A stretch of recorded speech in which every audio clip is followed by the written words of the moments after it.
This Renaissance painting is considered by all to be a masterpiece of art, as well as this and this.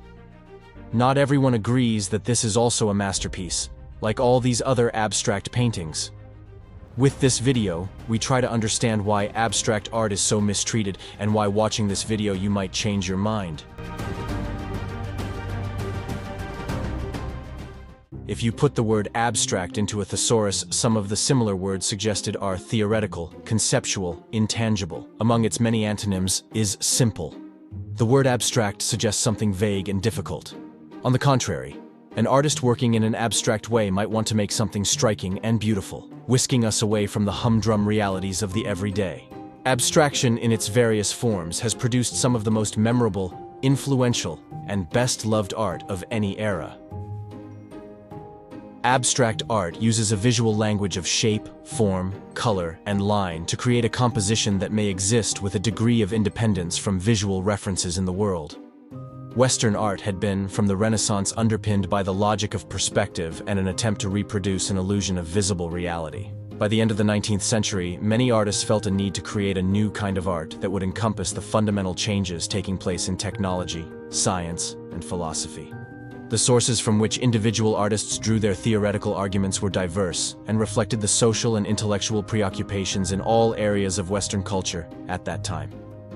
Abstraction indicates a departure from reality in the depiction of imagery in art. This departure from accurate representation can be slight, partial, or complete. Two art movements that contributed to the development of abstract art were Impressionism and Expressionism. Early intimations of a new art had been made by James McNeill Whistler, who, in his painting, Nocturne in Black and Gold, The Falling Rocket, placed greater emphasis on visual sensation than the depiction of objects. Even earlier than that, with her spirit drawings, Georgiana Houghton's choice to work with abstract shapes correlates with the unnatural nature of her subject, in a time when abstraction wasn't yet a concept. Expressionist painters explored the bold use of paint surfaces, drawing distortions and exaggerations, produced emotionally charged paintings that were reactions to and perceptions of contemporary experience. The Expressionists drastically changed the emphasis on subject matter in favor of the portrayal of psychological states of being. Additionally, in the late 19th century in Eastern Europe, mysticism and early modernist religious philosophy had a profound impact on pioneer geometric artists like Hilma Klint and Wassily Kandinsky. The mystical teaching of Georges Gurdjieff also had an important influence on the early formations of the geometric abstract styles of Piet Mondrian and his colleagues in the early 20th century. There were two other art movements that influenced abstract art. At the beginning of the 20th century, Henri Matisse and several other young artists revolutionized the Paris art world with wild, multicolored, expressive landscapes and figure paintings that the critics called Fauvism.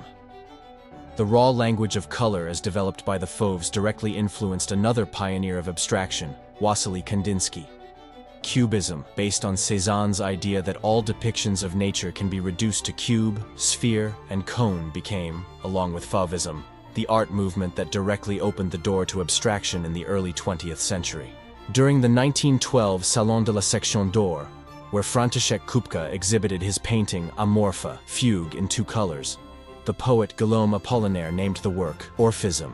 He defined it as the art of painting new structures out of elements that have not been borrowed from the visual sphere, but had been created entirely by the artist. It is a pure art. From 1909 to 1913, many experimental works in the search for this pure art were created by a number of artists. Francis Picabia painted Caoutchouc and the Spring. Wassily Kandinsky painted Untitled and Improvisation. Piet Mondrian painted Tableau 1 and Composition 11. With his expressive use of color and his free and imaginative drawing, Henri Matisse comes very close to pure abstraction in view of Notre Dame and The Yellow Curtain. And the search continued. The Reyes drawings of Natalia Goncharova and Mikhail Larionov used lines like rays of light to make a construction. Casimir Malevich completed his first entirely abstract work, The Suprematist, Black Square, in 1915.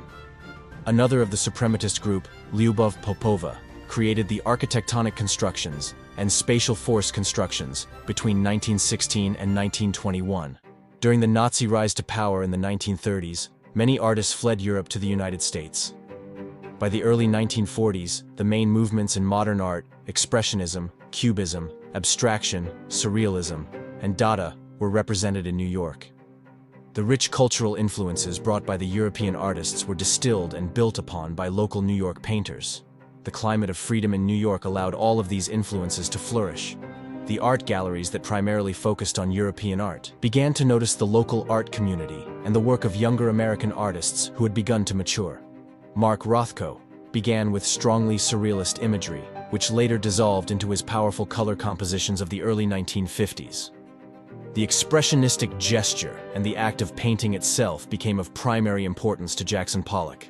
In this period, New York City became the center, and artists worldwide gravitated towards it.